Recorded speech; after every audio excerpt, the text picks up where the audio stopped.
여호와시니라. 아멘. 아멘. 예, 우리 함께 봉독한 우리 잠언서 16장 1절로 9절의 말씀으로 사람의 길과 하나님의 인도, 사람의 길과 하나님의 인도라는 제목으로 하나님 말씀 나누도록 하겠습니다. 예, 우리 기독교인들이 크리스찬들이 운영하는 식당이나 이런 곳에 가면 많이 볼 수 있는 아주 유명한 말씀이 오늘 본문 가운데 있습니다. 3절 말씀에 너희 행사를 여호와께 맡기라. 그리하면 내가 경영하는 것이 이루어지리라. 예, 이 나무 액자 이런 곳에 많이 볼 수 있는 그런 말씀입니다. 기독교 세계관이라는 것이 있습니다. 세계관, 세계를 보는 것이죠. 세계를 어떻게 볼 것이냐. 기독교 세계관도 있고 불교 세계관도 있을 것입니다. 기독교 세계관은 이 세계가 하나님의 창조로부터 시작되었다. 하나님의 창조로부터 보고 있습니다. 시작이 있죠. 그 창조된 세상이 타락으로 말미암아 어그러졌습니다. 그 어그러진 세상을 하나님이 다시 새하늘과 새 땅으로 창조하시겠다. 종말이 있어요. 종말, 골, 목표가 있습니다. 목적지가 있어요. 시작이 있고 골이 있어요. 어떻게 보면 선적인 역사관이죠. 불교의 역사관은, 대표적인 불교의 역사관은 윤회합니다. 세상이 돌고 돌아요. 어디가 시작인지 어디가 끝인지 알 수 없습니다. 동양적인 이런 역사관의 이런 세계관에 영향을 받아서 이런 세계를 우리는 자연이라고 합니다. 자연이라고 하는 것은 스스로 자자에 그럴련자예요. 스스로 그러하다. 사람이 사실은 스스로 그러한 게 없죠. 우리가 자연과학을 뭔가 다 원인이 있어서 무엇인가 이유가 있어서 그러하죠. 그래서 무엇인가 이유가 있어서 아마 자연과학에서는 이 세상이 대폭발로 말미암아 그 폭발로 빅뱅하는 이 폭발로 말미암아 그것으로 인하여 무엇인가 연유가 있죠. 그것을 우리가 잘 모르지만 근데 우리 기독교 세계관은 그것이 하나님이다. 하나님으로부터 시작되었다라고 그렇게 우리가 믿고 있습니다. 하나님이 세상을 창조하시고 보시기에 좋았더라라고 말씀하십니다. 보시기에 좋았더라. 하나님 보시기에 좋으셨습니다. 그래서 그것을 우리가 선하게 창조되었다라고만 이야기합니다. 선하게 창조되었다. 그 선하다고 하는 것은 도덕적인 선, 착한 그것이 보다 더 넓은 의미인데요. 하나님의 뜻에 합당하게, 하나님의 뜻에 맞게. 그래서 하나님이 보시기에, 하나님이 빛이 있으라 하시니 빛이 있었는데 보시기에 좋았습니다. 하나님이 원래 뜻하셨던 대로, 하나님의 의도대로 창조되었습니다. 그래서 보시기에 좋았습니다.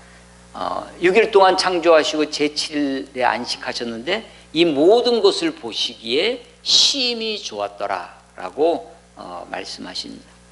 그런데 그렇게 하나님의 보시기에 좋았던 그 창조의 절정, 창조의 클라이막스, 창조의 중심이 무엇이었냐면 사람이었습니다. 하나님이 자기의 형상대로, 하나님의 형상대로 사람을 빚으셨습니다.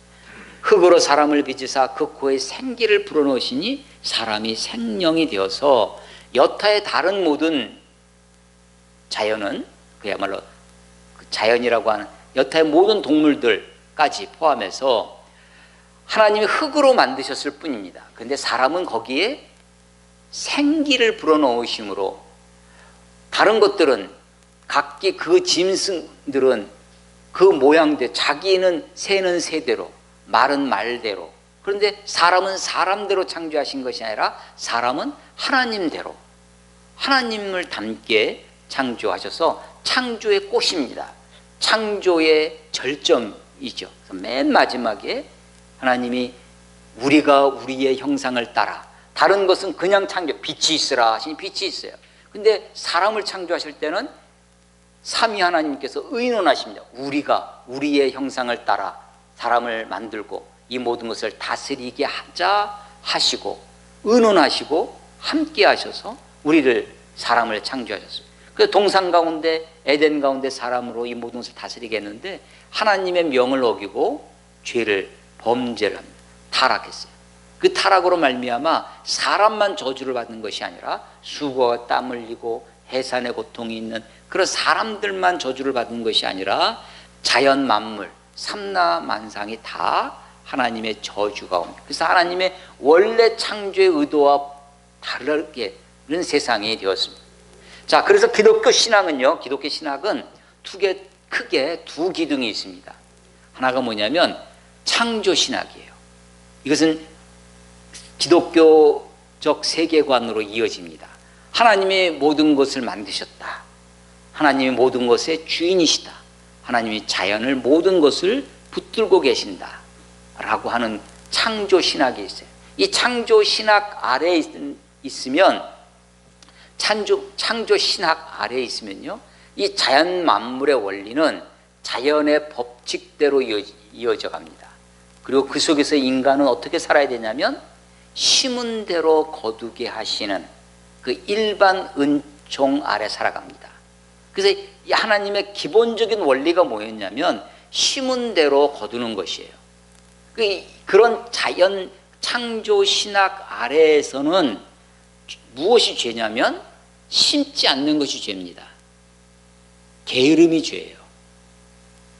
그래서 이 잠언서의 일을 읽어보시면 계속해서 반복되어지는 교훈 중에 하나가 게으름에 대한 경계입니다.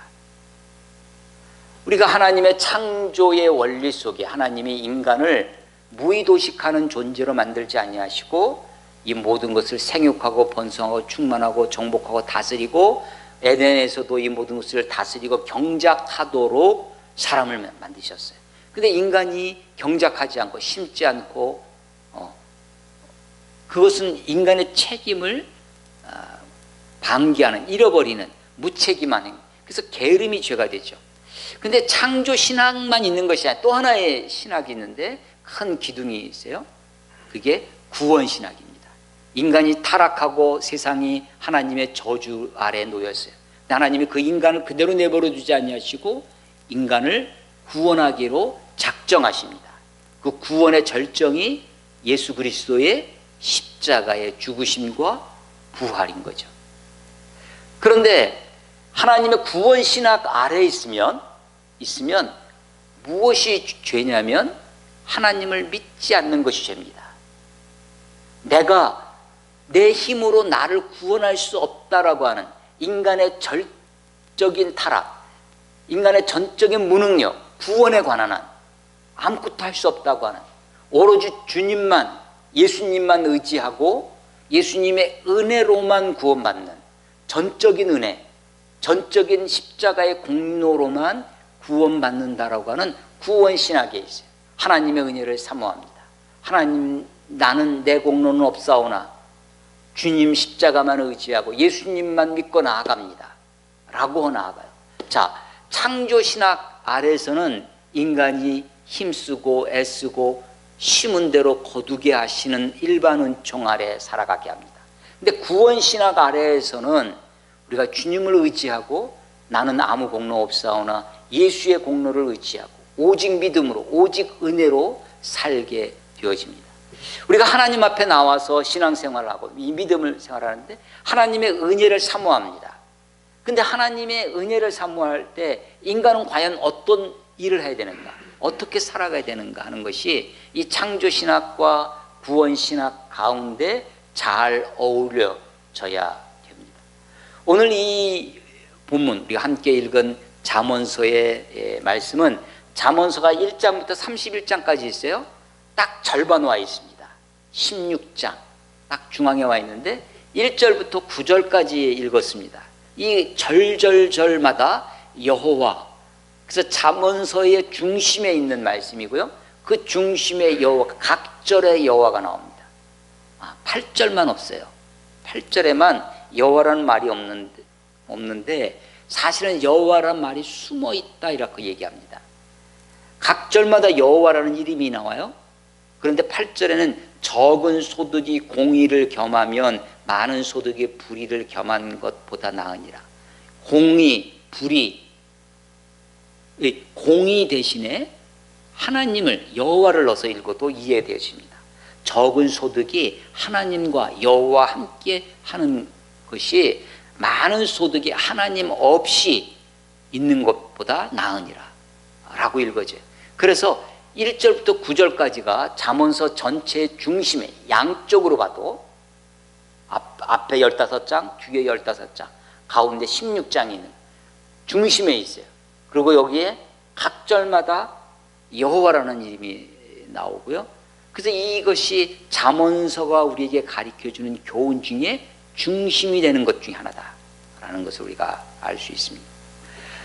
마음의 경영, 마음의 경영하면 우리가 뭐 회사를 경영하고 하는 것처럼 여겨지는데, 물론 그런 것도 포함되지만 비슷한 단어는 9절에 나옵니다. 사람이 마음으로 자기의 길을 계획할지라도. 그러니까 마음의 경영은 마음에 계획하는 거예요.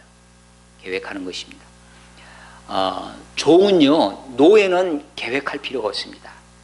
종의 최고의 덕목은 주인이 시키는 대로 하는 거예요. 종의 최고의 덕목은 순종입니다. 따르는 겁니다.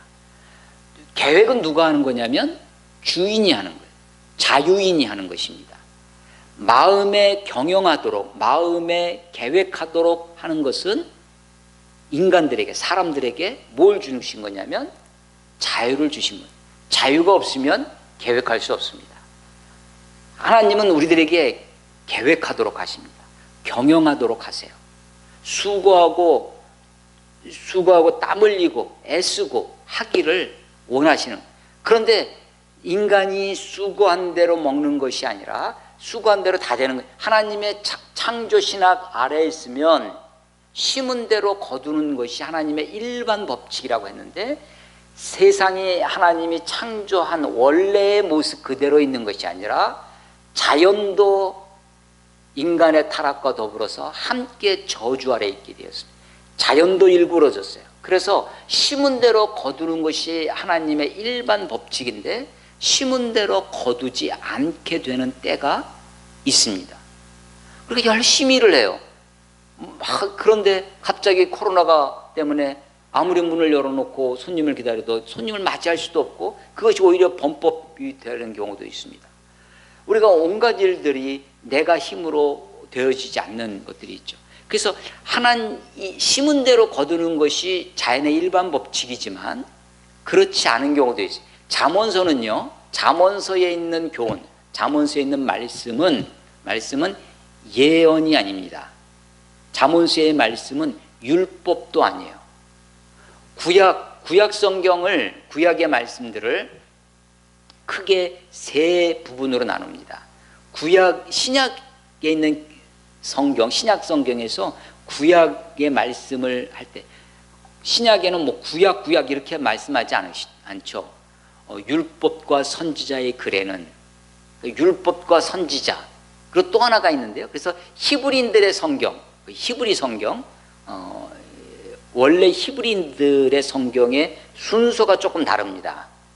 우리가 가지고 있는 성경과 우리의 성경은 헬라어로 번역된 70인역이라고 있어요. 그 성경의 순서와 그것을 따라 전체적인 내용은 똑같습니다. 39권은 똑같아요. 그런데 구약 성경은 예를 들면 사무엘 상하가 한 권으로 되어 있고, 열왕기 상하가 한 권 있고, 에스라 느헤미야가 한 권이고, 소선지서라고 하는 12권의 요나서, 욥 뭐 이런 것들이 다 한 권으로 되어 있어요. 그래서 히브리 성경은 24권입니다. 우리가 가지고 있는 성경은 39권. 숫자도 달라요. 근데 다른 게 아니라 사실은 같은 건데 여기는 묶여져 있고 여기는 나눠져 있습니다. 순서도 조금 달라요. 히브리 성경, 원래 그 히브리 성경은, 히브리인들의 성경은 토라라고 하는 모세오경이 있고, 그리고 예언서, 선지서가 있고요. 그리고 성문서라고 하는 것이 있습니다. 그 성문서에 뭐 여기 시편, 잠언, 욥기 이런 것들이 다 있죠. 그래서 율법과 선지자 그리고 성문서, 거룩한 글이라는 성문서가 있는데 그 중에 잠언서가 들어있는 것입니다. 잠언서는요, 잠언의 교훈은 율법이 아닙니다. 율법은 법이죠, 법. 하나님의 말씀대로 살아야 되는 것입니다. 예언은 하나님이 예언하셨다면 반드시 이루어질 것입니다. 그리고 그것이 우리의 신약의 역사를 통해서 이루어졌고요. 또 지금도 그 예언이 이루어지고 있다고 우리 믿고 있습니다. 근데 성문서, 특별히 시편에 있는 이야기 혹은 이 잠언서에 있는 말씀은 율법도 아니고 예언서도 아니에요. 예언의 말씀도 아니에요. 그런데 하나님의 말씀이에요. 그 하나님의 말씀 가운데 이 잠언의 말씀은 개연성의 말씀이에요. 개연성. 율법도 아니고 예언도 아닌데 개연성이 있다. 일반적으로 그러하다는 거예요. 일반적으로. 그러면 일반적으로 좀 특별한 경우가 있겠죠. 예외적인 말씀이 있어요. 예외적인 말씀은 주로 어디에 나오냐면 욥기, 전도서 이런 데 나와요. 욥기는요, 의인이 고난을 받아. 아니, 의인이 잘 되고 형통해야 되는데 알 수 없는 고난이 욥에게, 이해할 수 없는 고난이 있습니다. 전도서, 하나님이 세상을 다 창조하셨는데 모든 게 헛되다고 얘기합니다. 그래서 잠언서의 말씀은 창조신학의 그 틀 속에 심는 대로 거두게 하시는 일반 원칙과 하나님 우리를 구원해 주시는 구원신학, 모든 게 하나님의 은혜로 되어집니다. 모든 것이 하나님의 그 예수의 공로를 의지함으로 되어지는 그 구원신학 사이에 균형을 가져야 하는 것이 잠언의 지혜입니다. 자, 사람이 마음으로 경영해요. 내가 수고하고 애쓰고 일해요. 그런데 실제로 그것을 이루시는 것은 하나님의 응입니다. 그래서 말의 응답은 여호와께 있느니라. 사람이 마음으로 그 길을 계획한다 할지라도 걸음걸음을 스텝바이, 그 스텝을, 그 걸음걸음을 인도하시는 이가 하나님이시다. 여호와시다. 그래서 하나님의 주도권, 하나님의 인도가 우리의 삶을. 근데 인간이 계획하고 사람이 경영하고 하는 것들을 해야 된다는 것이에요. 이 두 가지가 함께 있는 것이 잠언의 교훈입니다. 그래서 우리가 그런 속에서 우리가 어떻게 되냐면, 우리 오늘 1절부터 9절 말씀 가운데 명령문 있죠? 뭐뭐 해라. 한 것을 3개를 찾아보겠습니다. 3개. 직접 아주 노골적인 명령이 하나 있고요. 간접 명령이 있어요. 자, 공부 열심히 해라. 시험 기간이니까 너희들 공부 열심히 해야 돼. 엄마가 이렇게 말하고 명령했습니다. 공부 열심히 해라 라는 것도 있지만, 이런 직접적인 명령도 있지만, 야, 이번에 너 공부 열심히 하면 저녁 때 맛있는 거 사줄게. 이번에 공부 열심히 하면 아이패드 사줄게. 뭐 이렇게 뭐뭐 하면 이런 거 있잖아요. 이게 살짝, 이것도 사실은 공부 열심히 하라는 준 명령이죠. 그래서 명령이 3가지가 있어요.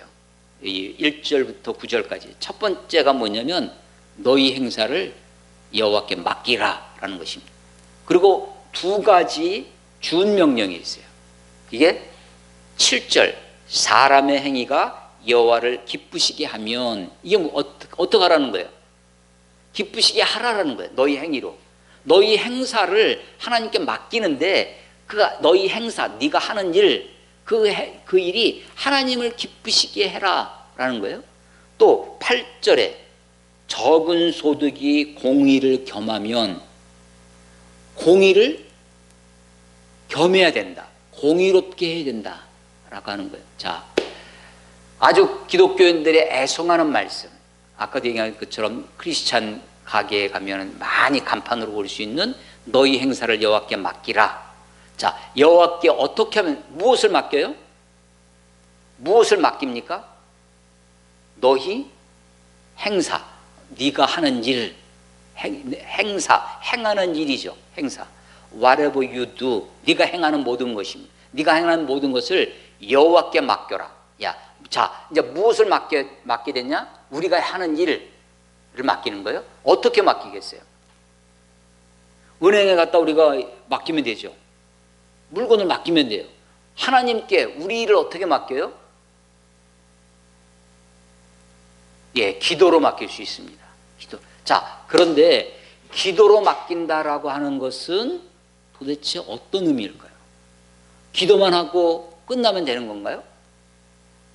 우리가 시험을 놓고 기도합니다. 하나님 오늘 시험 잘 보게 해주십시오. 우리가 어떤 일을 위해서 기도해요? 기도로 맡겼어요. 그러니까 나는 공부 안 하고 그냥 자.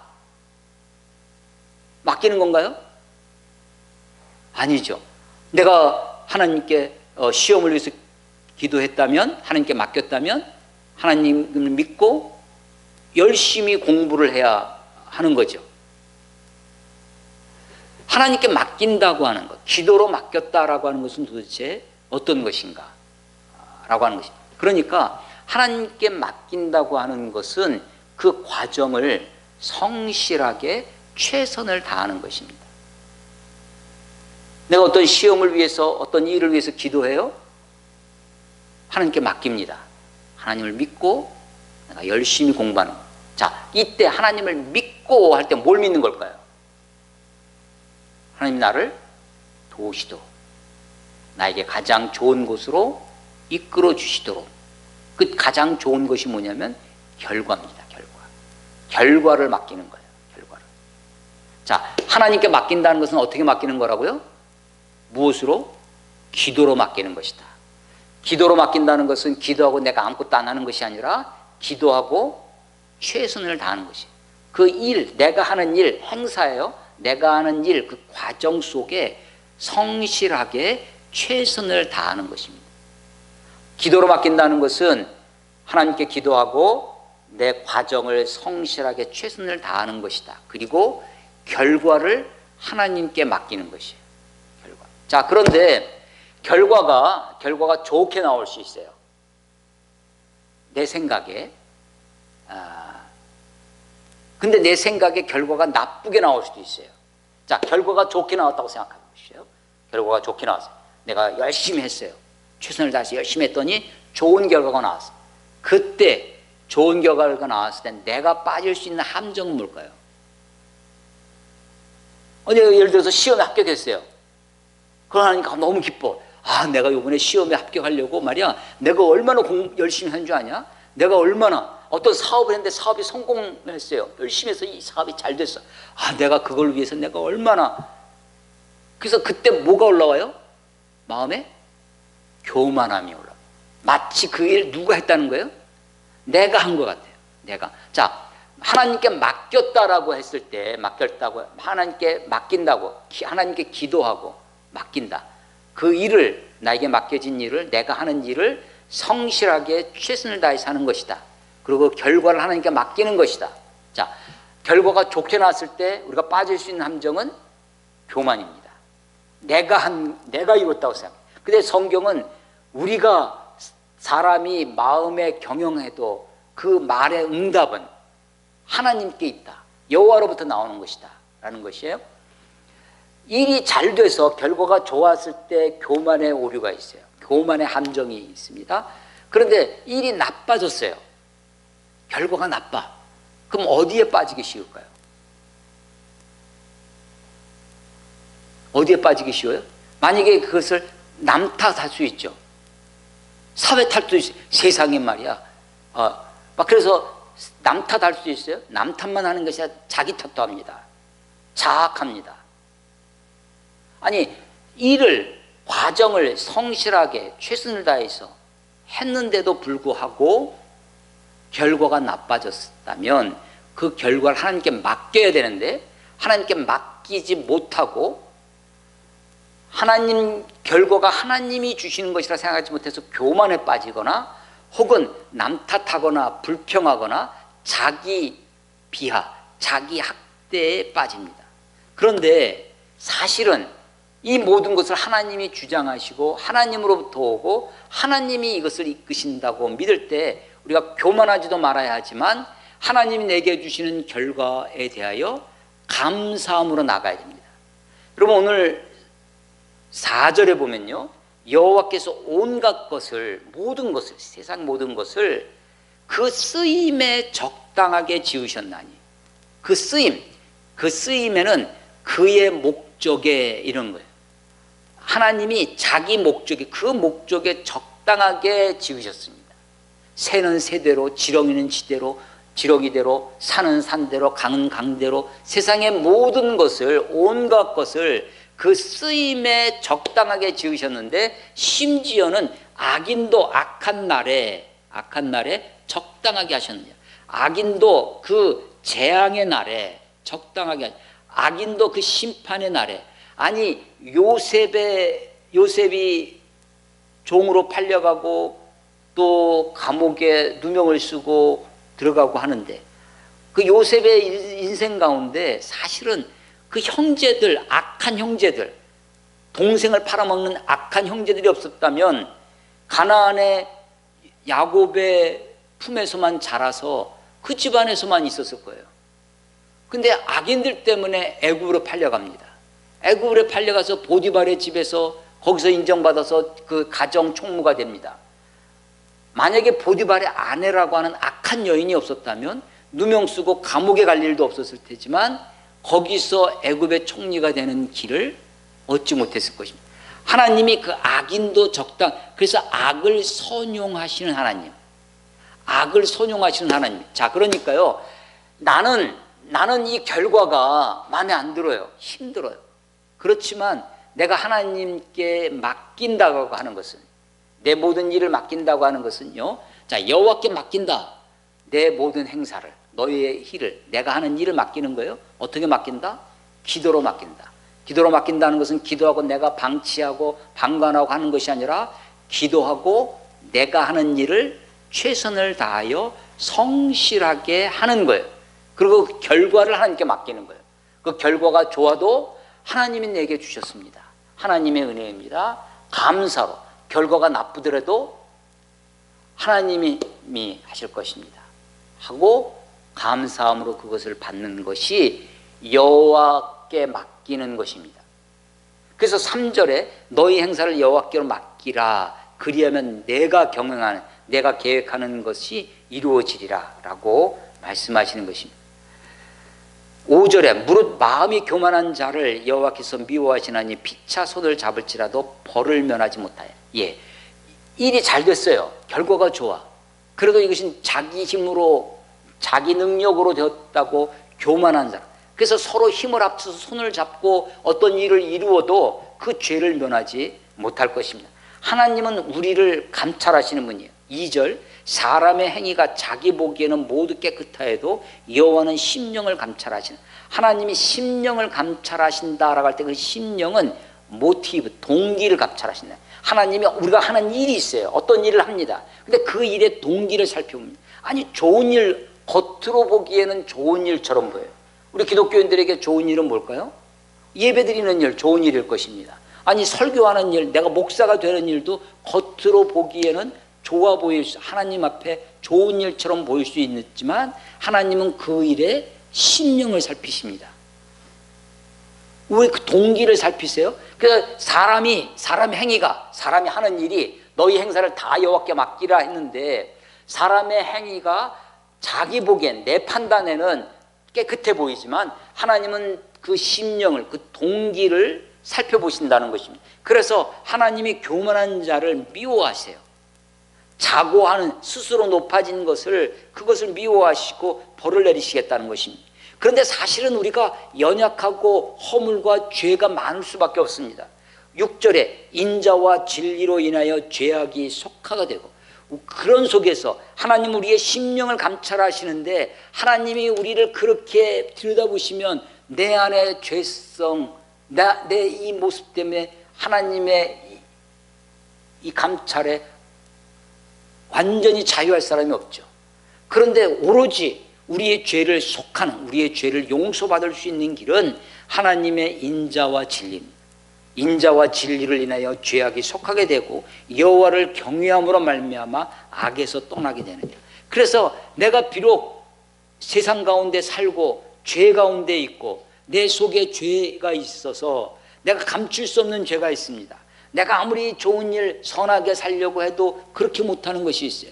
주의 인자와 진리가 우리를 용서하실 뿐입니다. 그 내가 하나님을 두려워하는 마음으로 경외함으로 섬김으로 것이 죄를 떠나게 하는 것이라는 것입니다. 그래서 우리가 어떤 일을 합니다. 어떤 일을 계획해요. 어떤 일을 수고하고 땀 흘리고 최선을 다해 살아갑니다.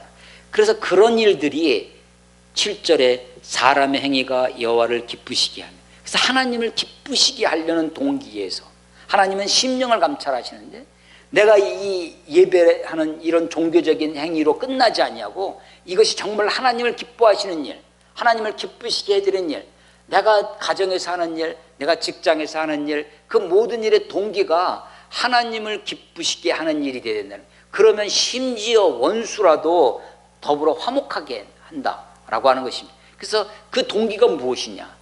우리의 심령을 감찰하신 하나님 앞에 그 하나님을 기쁘시게 하는 일로 해야 된다는 것이에요. 그래서 그 결과가 우리가 좋은 동기로, 하나님을 기쁘시게 하는 동기로 해나가요.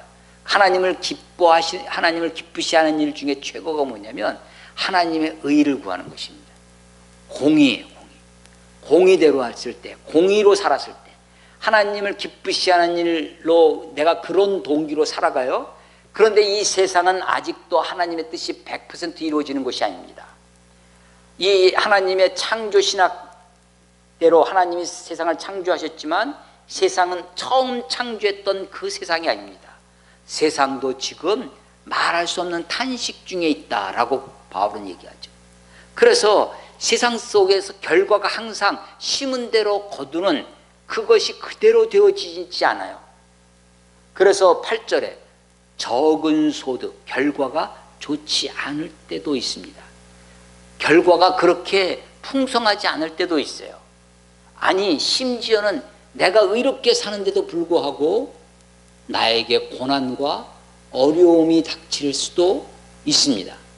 그렇지만 적은 소득이지만 공의를 겸하면, 하나님을 기쁘시게 하려는 그런 동기에서 하는 것이라면, 그리고 하나님께 그 모든 행사를 맡기고 하는 일이라면, 그것이 많은 소득, 결과가 좋아요, 세상에서 성공했어요, 출세했어요, 번영과 풍요를 누리고 하나님 없이 자기 욕심으로 사는 것보다 훨씬 나으니라 라고 하는 것입니다.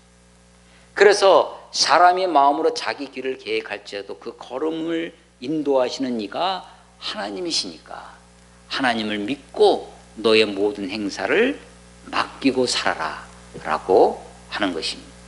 자, 기독교 신학에 두 기둥이 있다고 했습니다. 하나가 창조 신학, 하나님이 모든 것을 창조하셨어요. 하나님이 창조의 주인이십니다. 역사의 주인이세요. 하나님의 뜻대로 역사를 이끌어 가실 것입니다. 그런데 하나님이 세상에 창조하신 그대로 있는 것이 아니라 인간의 타락으로, 죄악으로 말미암아 온 세상이 하나님의 뜻과 다르게 탄식하는 가운데 있어요. 하나님은 그것을 그대로 내버려 두지 아니하시고 우리를 구원하시기로 작정하시고 예수 그리스도를 이 땅에 보내주셨습니다. 예수 그리스도에서 우리를 구원하실 때 우리는 내 공로, 내 수고, 내 의가 아니라 하나님의 의를 의지해서 온전히 은혜로만 구원받습니다. 그러나 우리는 이 두 신학 밑에 있어요. 창조신앙과 구원신앙 밑에 있어서 하나님의 전적인 은혜를 사모할 뿐만 아니라 우리에게 주어진 삶을 우리가 어떻게 살아야 하는지 그 삶의 교훈을 주시는 말씀이 잠언의 교훈입니다. 그 잠언서 전체 31장 가운데 딱 중간에 16장이 있는데 그 16장 1절부터 9절까지 절절마다 여호와의 이름이 있다고 했죠. 역사의 주인은 하나님이십니다. 그 모든 것의 중심은 하나님이세요. 사람이 계획하고 경영을 해야 됩니다. 마음에 경영하고 계획하고 일을 해야 됩니다. 수고하고 열심히 최선을 다해야 했어요. 근데 그 동기가 무엇이냐? 하나님을 기쁘시게 하는 것. 하나님을 기쁘시게 하는 것이 뭐냐? 공의로 하나님의 의를 행하는 것입니다. 그래서 하나님께 맡긴다고 하는 것은 하나님께 기도하고 일을 하는 것입니다. 기도하고 일한다는 것은 내가 기도하고 내가 하는 일을 최선을 다해서 성실하게 하는 것입니다. 여러분, 영끌로 영끌이죠. 영혼까지 끌어모아서 주식 투자하고 비트코인에 투자하고 막 그랬어요. 그리고 심은 대로 근데 갑자기 반토막 납니다. 하나님께 맡긴다고 했을 때 내가 영끌해서 어떤 투자를 하고 하나님께 맡긴 주님 이것을 하나님 이루어 주시옵소서라고 기도했을 때 그게 정말 하나님을 기쁘시게 하는 것이냐? 그 동기를, 그 심령을 감찰하시는 하나님, 그리고 적은 소득이라도 공의를 겸하는 것이냐라는 것을 살펴봐야 할 것입니다. 여러분, 적은 소득이 비록 결과가 우리의 생각보다 적다 할지라도, 결과가 내가 기대하는 것과 다르다 할지라도 그것이 훨씬 좋은 것이라고 성경은 말씀하십니다. 그 모든 것이 말의 응답은 여호와께로 말미암아 사람의 걸음을 인도하시는 이가 하나님이시다라는 것을 믿고 나아가는 것입니다. 하나님이 온갖 것을 그 쓰임에 적당하게 만드셨습니다. 나는 치우쳐 있어요. 그래서 내가 편한 대로 생각합니다. 내 유리한 대로 이걸 좀 이렇게 해줬으면 좋았을 텐데, 이걸 더럽게 하셨으면 좋았을 텐데.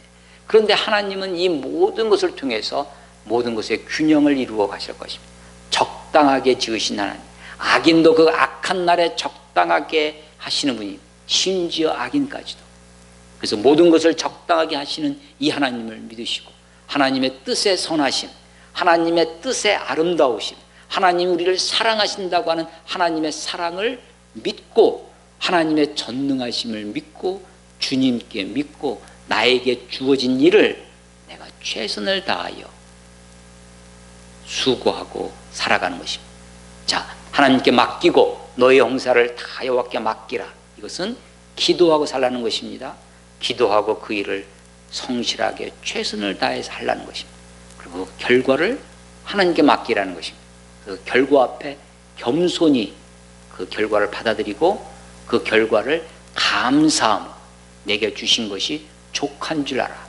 적은 소득이 공의를 경하면 그 공의를 무엇과 바꿔 쓸 수 있다고요? 하나님.